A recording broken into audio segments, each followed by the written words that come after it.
पाकिस्तान का एक ऐसा पायलट जिसने इसराइल के अंदर जाकर उनके मिराज 3 फाइटर जेट्स को डॉग फाइट के अंदर मार गिराया था। यकीनन आपको नहीं पता होगा, चलिए आज आपको बताते हैं। और आपको पता है कि 25 साल तक इस बात को राज रखा गया था। ये वो दलेर और बहादुर पायलट था जिससे पाकिस्तान की हुकूमत ने ये तक लिखवा लिया था कि अगर तुम इस डॉग फाइट के अंदर शहीद हो जाते हो तो हम तुम्हें बतौर मुल्क क्लेम नहीं करेंगे, और अगर तुम शहीद होते हो तो ये भी मुमकिन है कि तुम्हारी डेड बॉडी कभी पाकिस्तान वापस ना आ सके।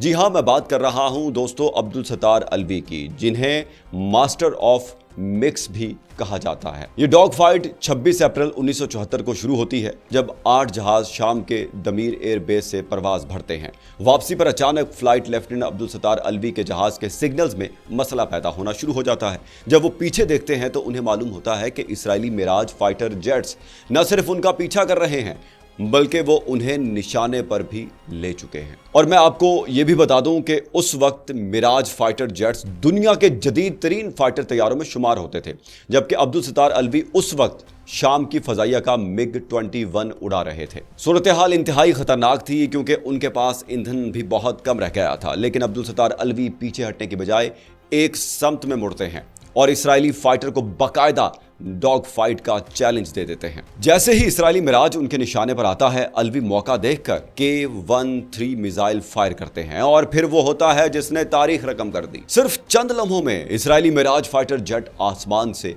गिर जाता है। जब दूसरा इसराइली फाइटर ये मंजर देखता है तो वो वापस मुड़ने पर मजबूर हो जाता है। दूसरी तरफ अब्दुल सत्तार अलवी के पास भी ईंधन तकरीबन खत्म हो चुका था, लेकिन वो अपनी महारत और हौसले के साथ वापस दमीर एयरबेस पहुंचने में कामयाब हो जाते हैं। बाद में एक इंटरव्यू में अब्दुल सत्तार अलवी ने इस लम्हे को याद करते हुए कहा था कि वो एक सेकंड उनकी जिंदगी का सबसे लंबा सेकंड था और उस एक सेकंड में उन्होंने अपनी पूरी जिंदगी अपनी आंखों के सामने देख ली। और यही वो वाकया था जिसने अब्दुल सत्तार अलवी को पाकिस्तान और शाम दोनों में एक यादगार फजाई जंगी हीरो बना दिया। पाकिस्तान एयरफोर्स के मुताबिक इस फजाई मुकाबले ने पाकिस्तानी पायलट की फौरी फैसला साजी, महारत और जुर्रत को नुमाया किया, जबकि बाद में शाम की हुकूमत ने भी उन्हें मेडल ऑफ ब्रेवरी से नवाजा। तो जो लोग ये कहते हैं कि इसराइल का अगला टारगेट पाकिस्तान है, तो मैं उन्हें सिर्फ इतना बताना चाहता हूं, हम लिबनान नहीं हैं, हम शाम नहीं हैं, हम ईरान नहीं हैं, हम अफगानिस्तान नहीं हैं, हम पाकिस्तान हैं और हमारे पास